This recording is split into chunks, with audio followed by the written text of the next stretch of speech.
ছেলেদের সাথে কথা বলে আমি অনেকবার ফোন করছিলাম তাদের, যখন মাসখানি হয় তখন আমাকে বলছে যে আমাকে নিয়ে যাও, যদি না নিও তাহলে আমার অনেক চাপ দিত। তখন আমি রেগে গেছি, আমার মাইনা নিয়েছে।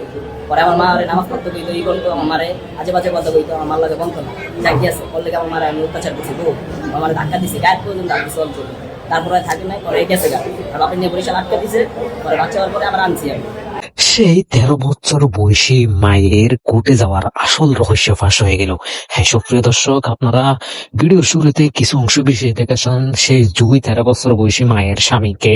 সুপ্রিয় দর্শক, তিনি সরাসরি লাইভে এসে বললেন যে সে জুই আসলে ক্যারেক্টারলেস এবং সে তার চরিত্র সম্পর্কে কতটা নিকৃষ্ট। সুপ্রিয় দর্শক, ওর মা সকাল 6টা বাজে বোন নিয়ে যেত, আর রাত 12টা 1টা বাজে নিয়ে আসতো।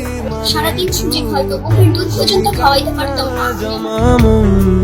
আমি তোমার ছায়ায় ছায়ায় থাকি মা, আমি তোমার চোখের তারায় বাঁচি মা, আমি তোমার মায়ায়